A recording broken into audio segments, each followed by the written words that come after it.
শুনিম গহাৰো সভা ইহৰৰ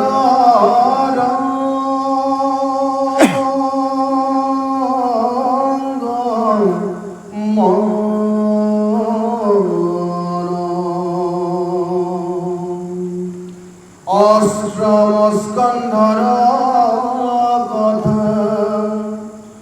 গজেন্দ্ৰ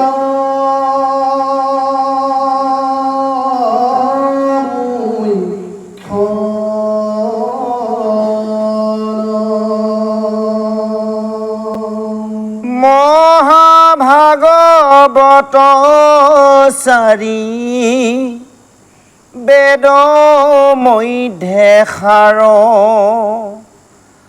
অৰ্থ জানিতে শকতি আছে কাৰ তথাপিতো হৃদীশ্বৰ দেৱ যদুপতি যেন শিক্ষা দেন্ত তেন লিখিব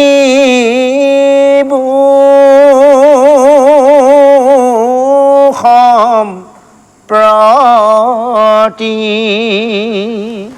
জয় কৃষ্ণ। আজি অষ্টম স্কন্ধত মুনুৰ বিৱৰণ দিছে।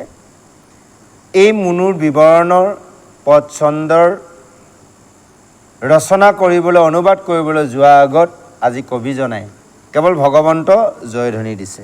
কি জয় দিছে? আমি যিটো সকলো মুখে মুখে আছে জয় কৃষ্ণ। পদত কৈছে জয় কৃষ্ণ ভকত বৎসল। জয় কৃষ্ণ বোলোতে মনত পৰিছে আৰু এজনে কৈছিল, ভাগৱতৰ ব্যাখ্যাকাৰ, নাম নকওঁ চিনি পাব চাগে দুই চাৰিয়ে, জয় কৃষ্ণৰ কৈ বোলে কৃষ্ণক বৰলা কৰিলে। তেতিয়াহ'লে ভাগৱতখন বৰলা নহয় জানো বাৰু? তেওঁ মতে দিয়ক, হয়নে বহু? জয় কৃষ্ণ জয় কৃষ্ণ দিয়ে আৰম্ভ, তেতিয়াহ'লে ভাগৱতখনে বৰলা। সেইকাৰণে বৰলা ভাগৱত যদি তেওঁ চাবই নালাগে, এনেকুৱা ধৰণৰ আমি কিছু কথা আনিছোঁ তেওঁৰ ওচৰত। কাৰণ কিয়, কোনোবাই জয় কৃষ্ণক কৈছে কওক, কোনোবাই গোবিন্দ মাধৱ যাদৱ যোনেই নকওক, কৃষ্ণ নাম লোৱাত কাকো আমি বাধা দিয়া শক্তি নাই।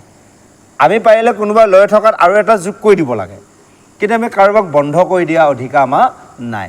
গতিকে সেয়া বোলে বৰলা হৈ গ'ল কৃষ্ণ, তেনেহ'লে বোলে তেওঁৰ মতেদি ভাগৱতখন বৰলা। যা হওক, এতিয়া অষ্টম স্কন্ধত জয় কৃষ্ণৰ ভকতৰ বৎসল এনেভাৱে ভগৱন্তৰ চৰণত নিবেদন কৰিছে। তুমি হৈছা চিদানন্দ, তুমি হৈছা সৰ্বানন্দ, তুমিয়ে হৈছে সেই শ্যাম বৰ্ণ নন্দৰ কুমাৰ, নন্দৰ পুত্ৰ। আৰু ত্ৰিজগতত তোমাৰ মুখৰ বেণু দ্বাৰা, তোমাৰ অংগৰ দ্বাৰা সকলো পবিত্ৰ হয়, সকলোকে তুমি মোহিত কৰি ৰাখিছা। উপবেশৰ ধৰা সেই বজ্ৰৰ নায়ক সেইজন কৃষ্ণ তোমাৰ চৰণত আজি প্ৰণিপাত জনাইছোঁ। আৰু তুমি হৈছা ভকতৰ ভক্তি বিধায়ক, আৰু সেইজন ৰোহিণী পুত্ৰ বলুৱামকো আজি প্ৰণিপাত জনাইছে। আৰু কৈছে যজ্ঞৰ মূৰ্তি ধৰি যিজনে ইন্দ্ৰক পদ ৰক্ষা কৰিছিল, আৰু স্বয়ম্ভু মুনুক যি লীলাৰ ৰক্ষা কৰিছিল স্বয়ম্ভু মুনুৰ দিনত, আৰু সেইজনে ভকতৰ বৎসল হৰি, সেইজনে ভকতৰ অৰ্থাৎ গজেন্দ্ৰ ভকতকো ৰক্ষা কৰিছিল আৰু দিব্য পাৰিষদ ৰূপ প্ৰদান কৰিছিল। সেইজন ভগৱন্তৰ চৰণত প্ৰণিপাত জনাই অৱশেষত আপোনালোক আমাৰ চৰণত প্ৰণিপাত জনাইছে। কবিজনাই কৈছে শুনিও ক সাধু সভাসদৰ অংগমন, অষ্টম স্কন্ধ কথা গজেন্দ্ৰ মুখ্যন। যে অষ্টম স্কন্ধত গজেন্দ্ৰ মুখ্যনৰ কথা আমি পাম, ইয়াৰ পিছত আৰম্ভ হ'বগৈ। আৰু কৈছে এয়া মহাভাগৱত হৈছে চাৰি বেদৰ মূল সাৰ বস্তু, ইয়াৰ অৰ্থ জানা কাৰো সাধ্য শক্তি নাই। তথাপিতো হৃদীশ্বৰ অৰ্থাৎ সেইজন হৃদয়ত থকা ভগৱন্তৰ যি দেৱৰ যদুপতি, সেইজনে যি শিক্ষা দিছে, চৈতন্য শক্তি দ্বাৰা যি কৃপাৰ কৰিছে, যিখিনি কৰিবলৈ ক'বলৈ শক্তি দিছে, সেইকণহে মই আজি সকলো আগত অৱগত কৰিছোঁ। আহক আমি পিছৰ পদলৈ আগবাঢ়িছোঁ। জয় কৃষ্ণ। মাধৱৰ বাৰ পদ্ম ই কৰি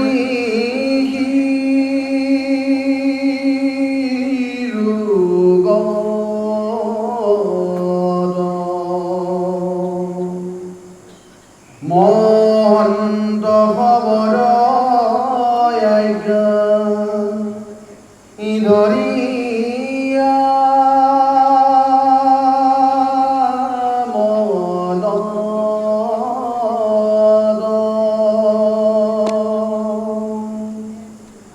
আধি শিহুমতি জানা ব্ৰাহ্মণ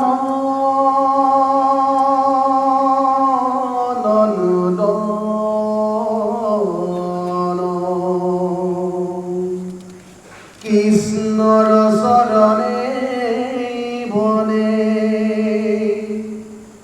গোপাল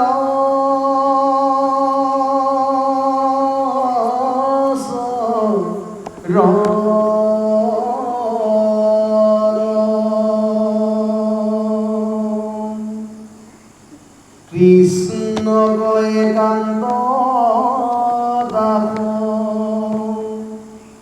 ইজত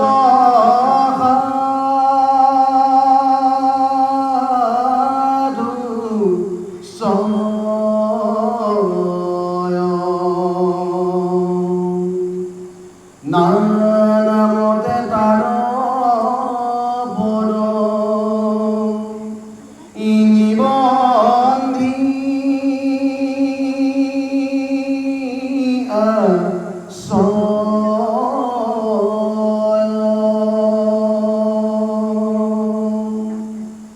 তাহম বাৰশীল শিখা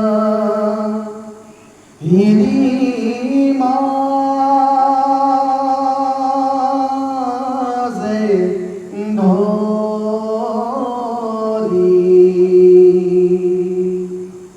কৰিবু বয়াৰ ভাষ্য ইতিকায়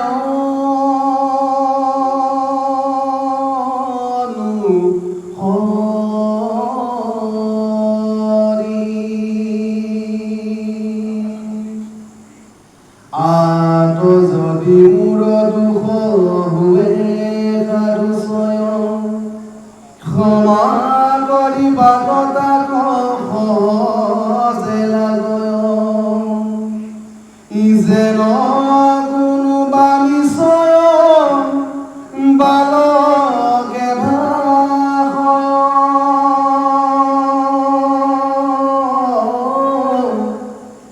তথাপিতো বিৰংগে শুনিয়া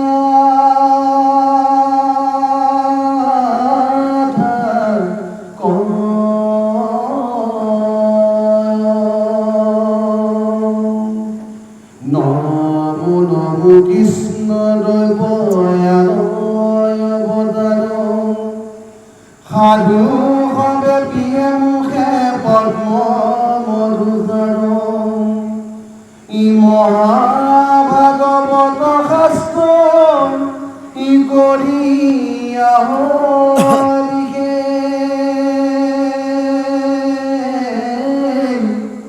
কিবায়ে পহাইলন্ত মুনি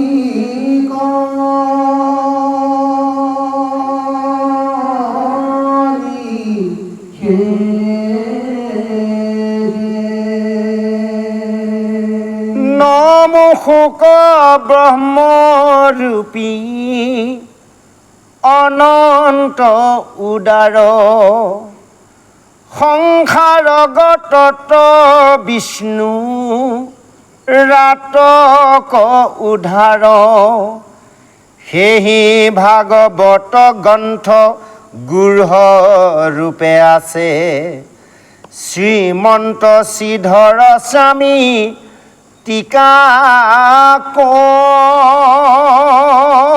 কইলা পাছে লোকক কি পায় অৰ্থ কৰিয়া প্ৰকাশ তাক দেখি পদ কৰি বাক ভৈলা সাস অৰাম তাতো কৰি মহন্ত বৰ ধূলা পাই উৎসুক মিলিছে আত মুত গুণ নাই। জয় কৃষ্ণ।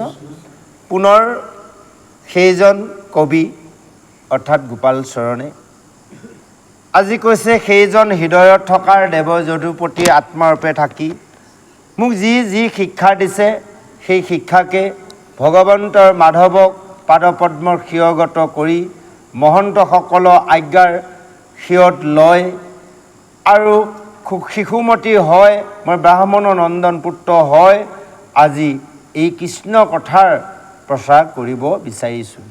আৰু একান্তৰ কৃষ্ণৰ যিসকল দাস সাধুৰ নানামতে তাৰ পদ নিবন্ধ আশ্ৰয় সেইসকলে যি পদ নিবন্ধ কৰিছে তেওঁলোকৰ পৰা যি হৃদয়ে শিক্ষা লৈছোঁ সেই পয়া টিকা ভাষ্য অনুসৰি আজি এই সমস্তৰ প্ৰচাৰ কৰিছোঁ।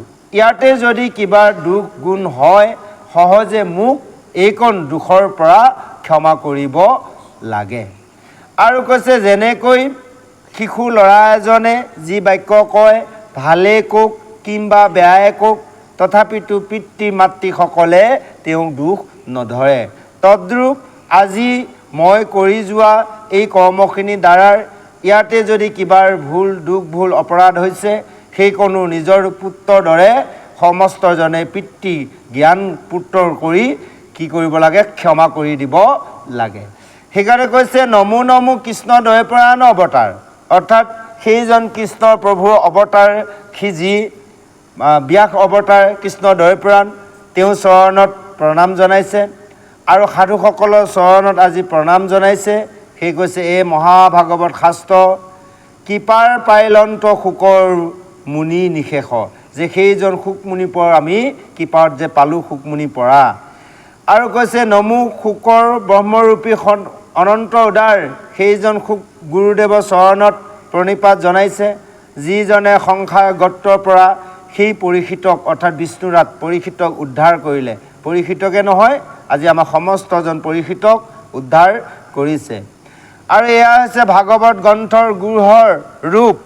সেইকাৰণে কৈছে শ্ৰীমন্ত শংকৰ শ্ৰীধৰ এই সমস্তৰ পৰা পাই টিকা ভাষ্য চাই তেওঁলোকৰ কৃপাৰ অৰ্থৰ অনুসাৰে আজি এইকণ পদ ৰচনা কৰিবলৈ মই সাহ কৰিছোঁ যে সেই মহন্তসকলৰ চৰণৰ ৰেণু শিৰত ল'ব পাই অকণমান মোৰ মনটো আগবাঢ়ি যোৱাৰ বাবে এইকণ পদ ৰচনা কৰিছোঁ।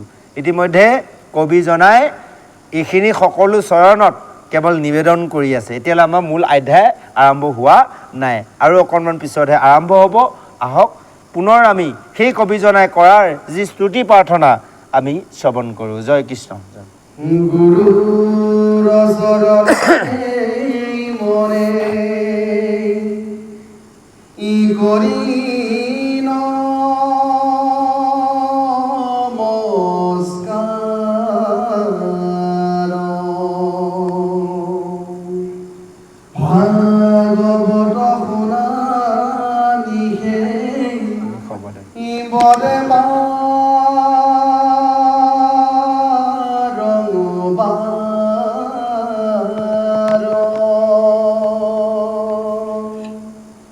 ইটো ভাগৱতে আছে ইটো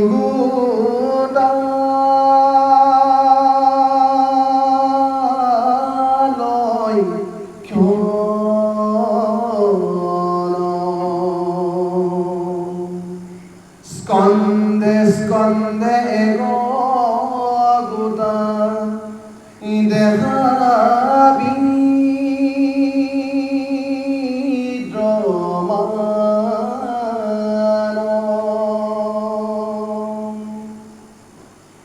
দ্বিতীয়ত সৰ্গ বিহৰ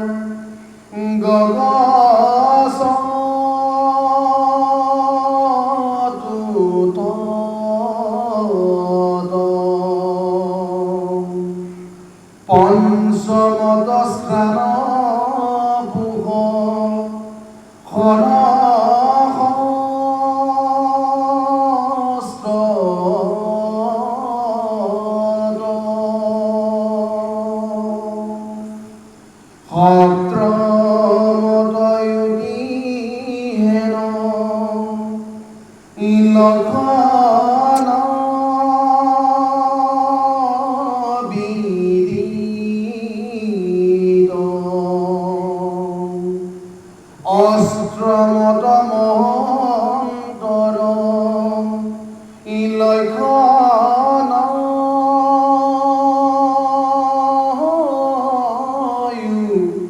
বিদ ইদু অষ্টমৰ চাৰি বিংশ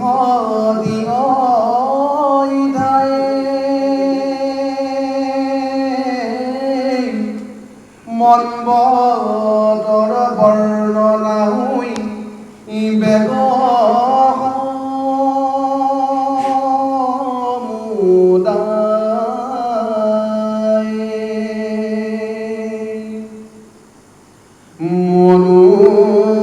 মনোহদৰিহী দেৱ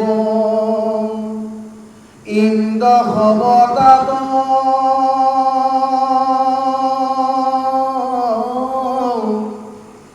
মাধৱৰ মূৰ্তি হবে গৰিব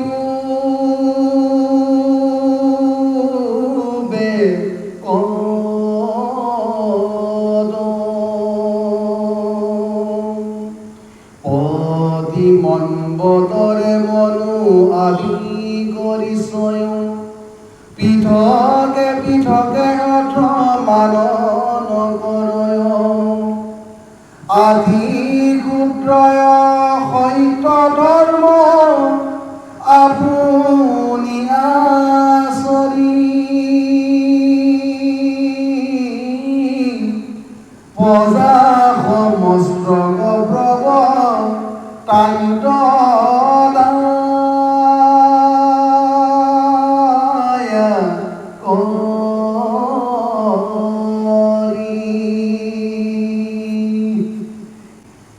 বিনাশিক ধৰ্মে কৰ্মে ইনগৰি যতন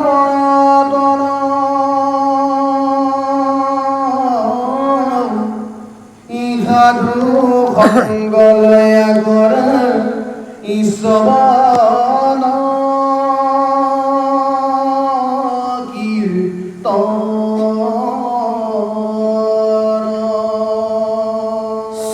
ধৰ্মূৰ লগে সংক্ষেপে কহিয়া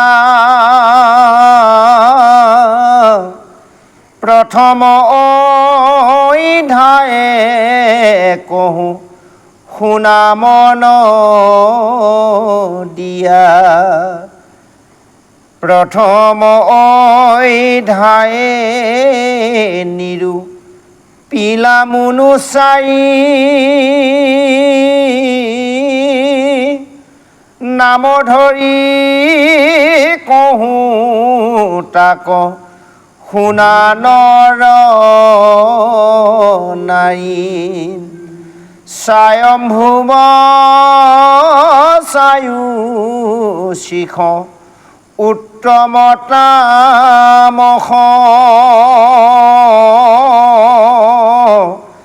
কৃষ্ণৰ কান্ত দাস নেৰে হৰি যশ প্ৰথমতে প্ৰশ্ন কৰা নৃপতি প্ৰধান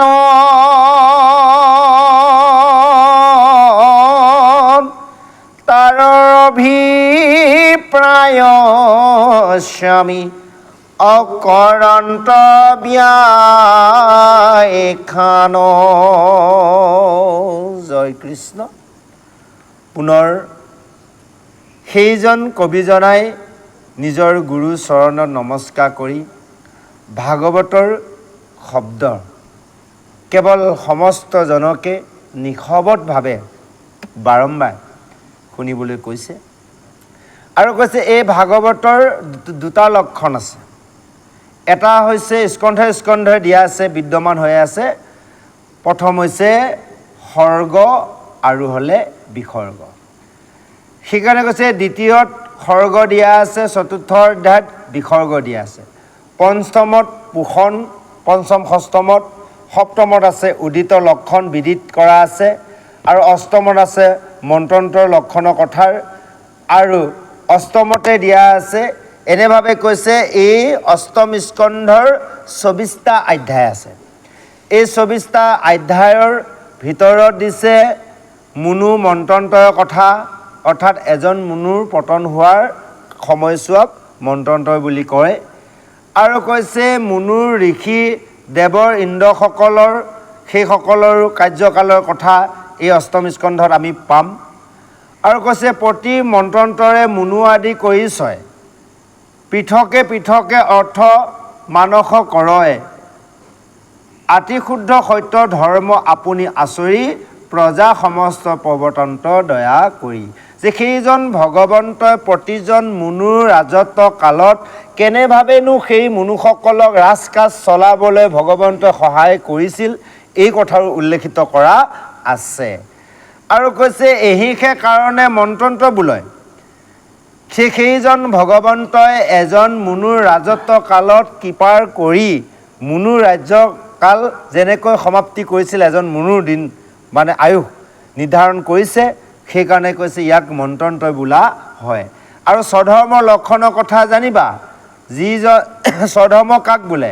যিজনে নিজৰ ধৰ্ম এৰি কেৱল কৃষ্ণ সেৱাৰ ধৰ্ম কাৰ্য কৰে, সেয়া কি কৈছে? স্বধৰ্ম। আৰু কৈছে তাকে সত্য ধৰ্ম বুলি শাস্ত্ৰ প্ৰধান, শাস্ত্ৰত প্ৰধান হিচাপে সত্য ধৰ্ম প্ৰধান কৰিছে। আৰু বিনাশী ধৰ্ম যিমানবোৰ আছে, বিনাশী মানে কি জানে? আমি যিমানবোৰ কৰ্ম ধৰ্ম কৰিছোঁ নাশ হৈ যায়, সেইবোৰ হৈছে বিনাশী ধৰ্ম। সেইকাৰণে কৈছে এই সমস্তবোৰ যতন নকৰি কেৱল সাধুসংগত কৃষ্ণ কথাৰ শ্ৰৱণ কীৰ্তন কৰা। কৈছে বিনাশী ধৰ্মে কৰ্মে নকৰি যতন, সাধুসংগ লয়া কৰা শ্ৰৱণৰ কীৰ্তন। যে বাকীবোৰ আমি কৰি থকা কৰ্মবোৰ বিনাশী কৰ্ম। এতিয়া আমি যে আজি একত্ৰিত হৈছোঁ ৰবিবাৰে, এয়া হৈছে কেৱল শ্ৰৱণ কীৰ্তন, হৈছে এয়া অবিনাশী, যে আমি অবিনাশী ধৰ্ম কৰ্ম কৰিব লাগে। আৰু কৈছে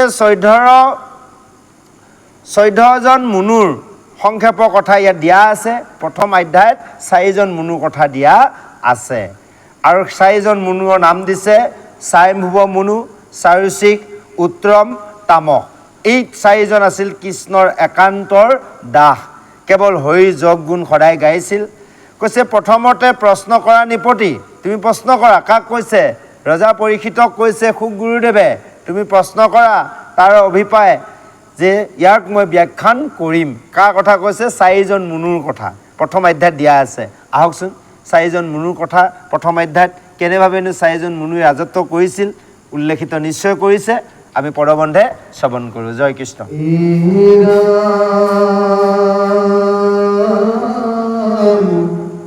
স্বয়ম্ভুৱ মনু ৰজা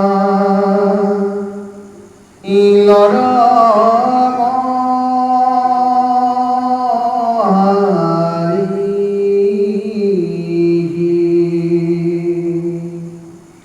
কৃষ্ণৰ দুৰ্লভ গুণ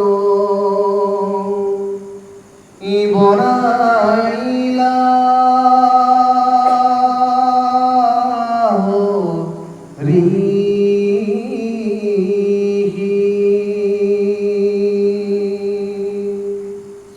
তাকো শুনিয়া নন্দিত ইহুয়া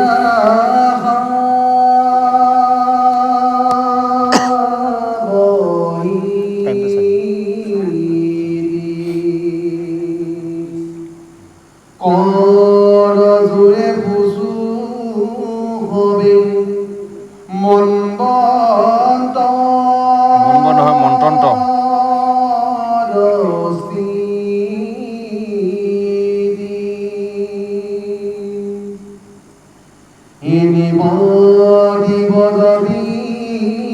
গুৰু ইতজু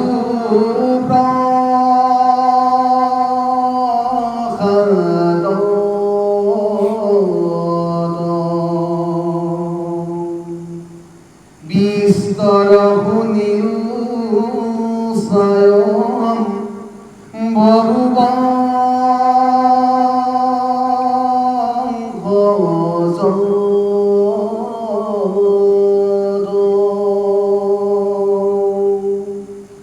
মৰিষি ব্ৰহ্মকে বিশ্ব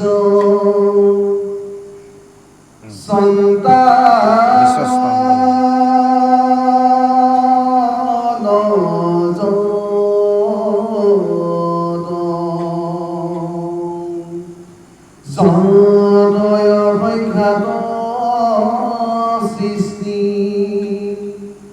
ই কৰিছা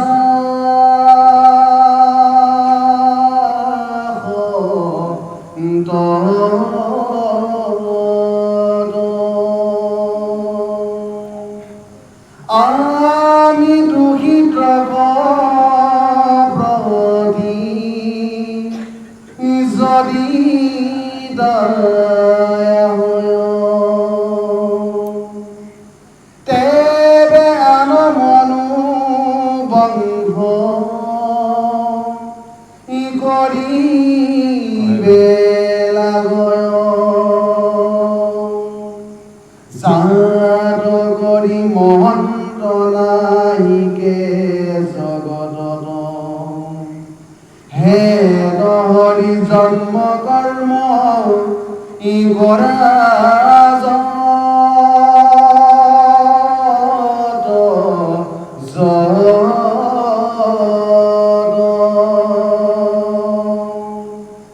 পইতে কমনুৰ কালে লোক দয়া কৰি কবি হবে গাবে জাগ আবিৰংগ কৰি বিস্তাৰি কহিও সিটো জন্ম কৰ্মগণ অহেন ব্ৰহ্মা মূৰ্তি গুৰু শুনে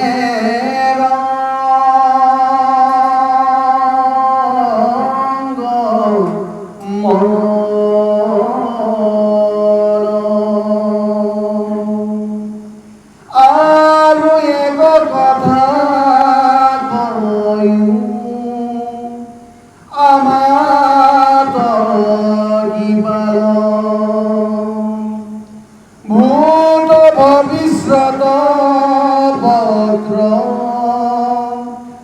মানধীনিকাল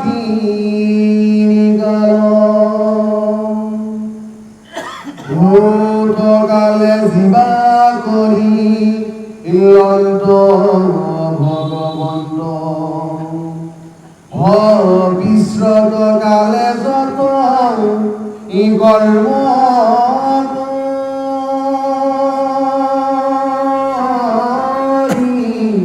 ই বন্ত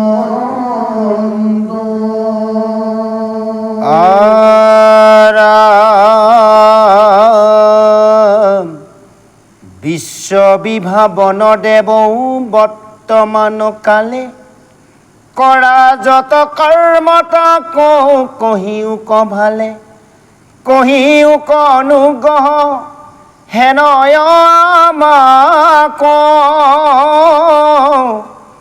অপৰম আনন্দে শুনো কৃষ্ণৰ কথা কওঁ মহাভাগৱত ৰাজা সুভদ্ৰাৰ নাতি এহিমতে প্ৰশ্ন চয় কৰিলন্ত্ৰ আতি সকলো প্ৰশ্নকে ৰিখি মনে অৱগাহি অবুলিবে লাগিলা নিপতিৰ মুখ চাহি জয় কৃষ্ণ। এতিয়াৰ পুনৰ কৈছে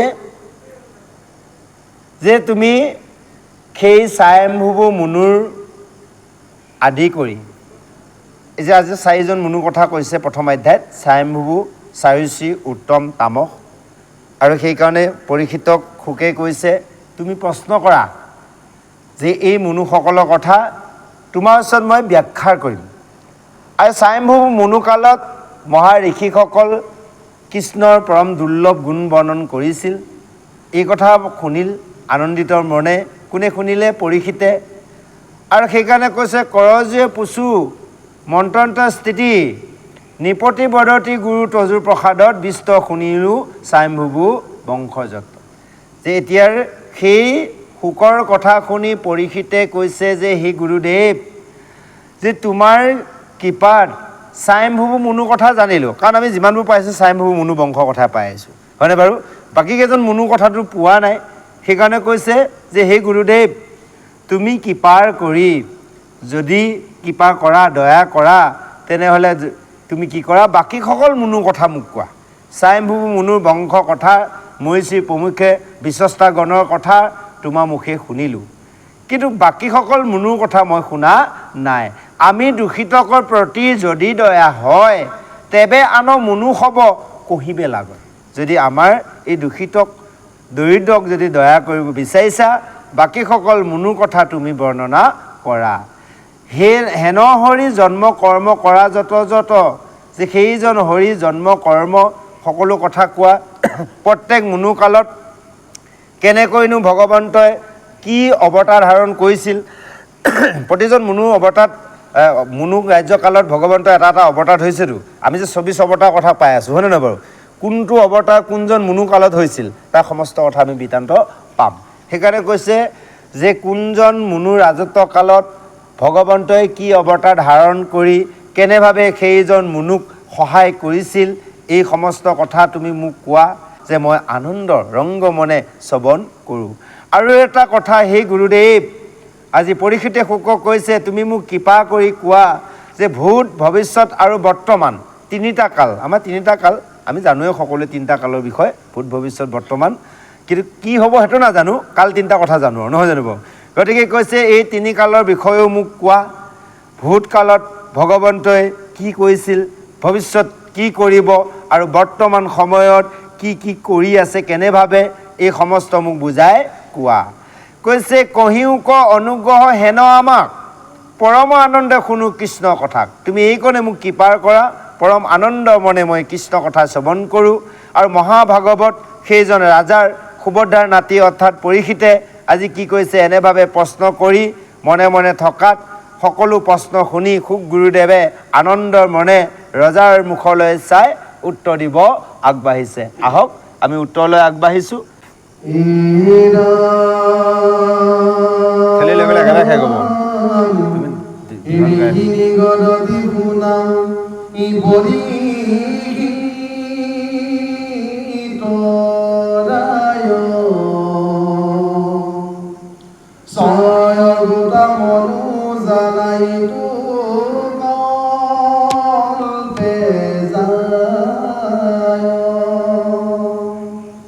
স্বয়ম্ভুব সায়ু শিৰ পুত্ৰ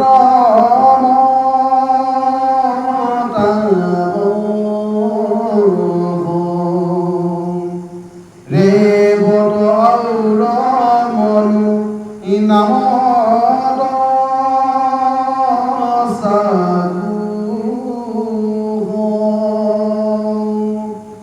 আহম বাৰকালে কথা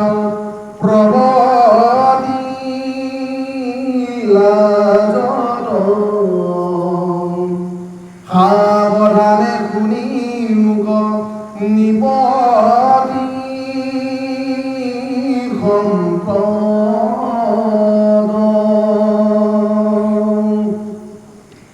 আইদ্ৰ মনুষায় ভুৱ ই কৰিলো তোমাত যাহাৰ গালত দেৱা ধীৰ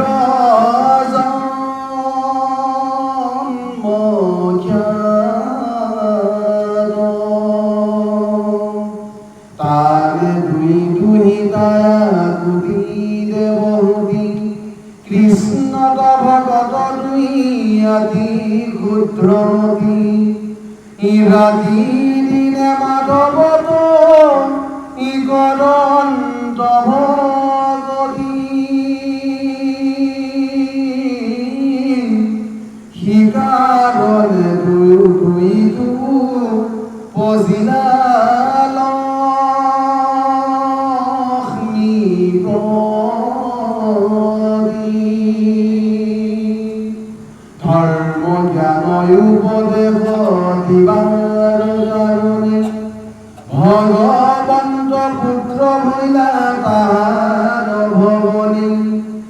অন্যথা নাহিকে জন্ম অজ মহাহৰি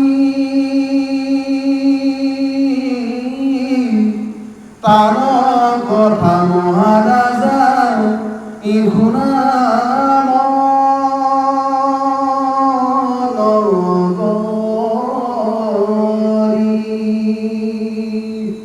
সকলো ভূতৰে উতপতি কথা যতন পূৰ্বে যোৱাগে তাক কৰিলো বেগতন ভগৱন্ত মূৰ্তি জানা ই কপিল ঈশ্বৰ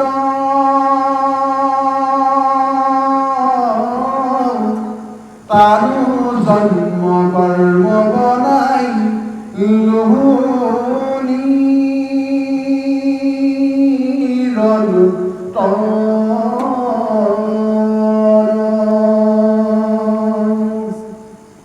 যেন মতে ভগৱন্ত অৱতাৰ ই মহাজ্ঞানে দেৱহূতি কৰিলা উদ্ধাৰ প্ৰপঞ্চি কহিলো তাক তিথি অস্কন্ধত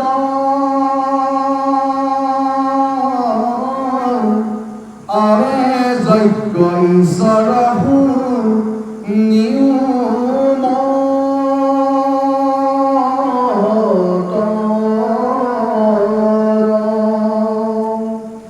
ৰুচি নামে প্ৰজাপতি মহাভাগৱত ই পানগিহে আকুতি দে বীৰয় উদৰত ভৈলন্ত উদিত যজ্ঞ ই নামে ভগৱন্ত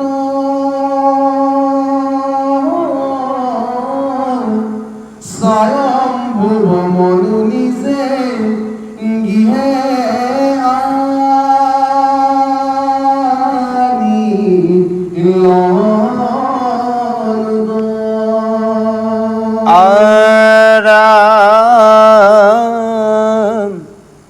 জগতৰ তাপহাৰী যজ্ঞক দেখিলা আনন্দিত হৈয়া মনো হৰি নাম দিলা যিটো কৰ্ম কৰিলন্তৰ যজ্ঞ ভগৱান আৰাম কহো কুৰু বংশধৰ হৈয় সাৱধান কৃষ্ণৰ সেৱাৰ বলে শতৰ ৰূপা পাপৰ মতি কাম ভোগ্য বিষয়তৰ ভৈলা বিৰকতি কৃষ্ণক ধৰিয়া মনে তেজিলন্তৰাজ ভাজ্যাসমে তপকৰ পখিলা বৰ্ণমাজ সুনন্দা নদীত গৈয়া তপ আৰম্ভিলা ৰামকৃষ্ণ নাম মাত্ৰৰ মুখত ৰাখিলা শতেক বছৰ এক পাৱে ভূমি চুৰি কৰিলন্ত ঘূৰ তপ সাৱধান হুৰি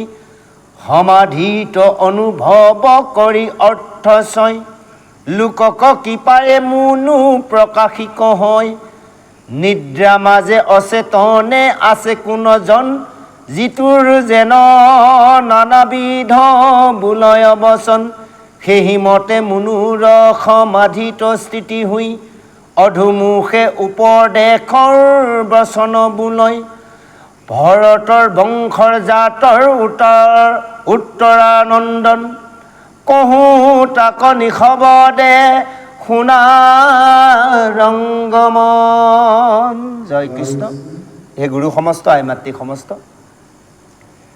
এতিয়াৰ পুনৰ সেইজন গুৰুদেৱে পৰীক্ষিতক কৈছে হে ৰাজন পৰীক্ষিত তুমি ইয়াৰ উত্তৰ শুনা যদিও তোমাক সেইজন স্বয়ম্ভু মুনু কথা তুমি জানিব বিচৰা নাই তথাপিতো কওঁ এতিয়া তোমাক কৈ থকা সময়লৈকে 6জন মুনু ৰাজত্বকাল গুচি গ'ল কেতিয়ালৈকে দাপৰৰ শেষত কলি আদ্যত হয়নে বাৰু কলি আৰম্ভণিলৈকে 6জন মুনু ৰাজত্বকাল শেষ কোন কোন 6জন স্বয়ম্ভুবৰ চাৰুচি উত্তম তামস ৰেৱত আৰু চাইহু এই 6জন মুনুৰ ৰাজত্বকাল সমাপ্তি হ'ল। আৰু আদ্য মুনু হ'লে স্বয়ম্ভুবু মুনুৱে প্ৰথম। সেইকাৰণে কৈছে স্বয়ম্ভুবু মুনুৰ দিনত জন্ম হৈছিল তেওঁলোকৰ দুগৰাকী কইনা আকুতি আৰু দেৱহূতি। কৃষ্ণ পৰম ভক্ত আছিল, তেওঁলোকৰ শুদ্ধমতী আছিল, ৰাতিয়ে দিনে কেৱল মাধৱক ভক্তি কৰিছিল। সেইকাৰণে দুয়োগৰাকী গৰ্ভত লক্ষ্মীপতি ভগৱন্তই আৱিৰ্ভাৱ হৈছিল। আৰু ধৰ্ম জ্ঞান উপদেশ দিবৰ কাৰণে সেইজন ভগৱন্তৰ পুত্ৰৰ ভৰিলে তেওঁলোকৰ। আৰু কৈছে অন্যথা নাহিকে জন্ম অজৰ মহাহৰি। সেইজন ভগৱন্ত অন্যথা জন্ম লোৱা কোনো কাৰণ নাছিল, কেৱল ধৰ্ম ৰক্ষা কৰিবলৈ আৰু সেই দুগৰাকী মাতৃক অৰ্থাৎ পৰম ভকতক ভক্তি জ্ঞান দিবলৈ। আৰু সকলো ভূতৰতে তেওঁলোকৰ কথাৰ প্ৰকাশ হৈছিল। সেইকাৰণে শুনা, পূৰ্বত যদিও তোমাক এই কথাখিনি ক'লোঁ ভগৱন্তৰ কপিল ঈশ্বৰৰ কথা, তথাপিতো তোমাক কিছু কথা এতিয়া চুই গৈছোঁ। যেনেমতে ভগৱন্তই অৱতাৰ ধাৰণ কৰিলে, সেই মহা জ্ঞানে দেৱহূতিক উদ্ধাৰ কৰিলে, এই কথাখিনি 3য় স্কন্ধত তোমাক বহলভাৱে বুজাই ক'লোঁ। ইয়াৰ পিছত শুনা, সেইজন যজ্ঞ ঈশ্বৰৰ মুহূৰ্ত কথা তোমাক কওঁ। ঋষি নামে প্ৰজাপতি মহাভাগৱত আছিল। তেওঁলৈ যেতিয়া স্বয়ম্ভুবু মুনুৱে আকুতিক বিবাহ দিছিল, তেওঁলোকৰ লগত চুক্তি হৈছিল। আমি শিকিছিত নগত পাইছিলোঁ হয়নে বাৰু, যে তোমাৰ যদি ল'ৰা সন্তান হয় সেই ল'ৰা সন্তান কিন্তু মোক দিব লাগিব, হয়নে বাৰু। সেইকাৰণে কৈছে চাৰিচুই নামে প্ৰজাপতি মহাভাগৱত আছিল। তেওঁ গৃহত আকুতি গৰ্ভত যেতিয়া যজ্ঞৰ নামে ভগৱন্তই আৱিৰ্ভাৱ হ'ল, জন্ম লাভ কৰিল, স্বয়ম্ভুবু মুনুৱে নিজৰ গৃহলৈ আনিলে। যিজন যজ্ঞ ভগৱন্তই কেনেভাৱে যি কৰ্ম কৰিলে ইয়াক কওঁ, তুমি সাৱধানে শুনা। আৰু কৃষ্ণ সেৱাৰ বলত সেই শতৰূপা পাপবোৰ নাগ হ'ল। কাম্য ভোগ্য বিষয়ত বিৰকতি ভাৱ আহিল, কেৱল কৃষ্ণকে মনত ধ্যান কৰিলে। আৰু কৈছে ভাজ্যাসমে তপ পখিলা বনবাস। সেইজন স্বয়ম্ভুবু মুনুৱে ভাজ্যাসম বনবাসত পখি কেৱল তেওঁলোকে বিষয় বৈৰাগ্য ভাৱ আনিলে। আৰু কৈছে সুনন্দা নদী পাৰত গৈ তপ আচৰণ কৰিলে, সেইজন স্বয়ম্ভুবু মুনু।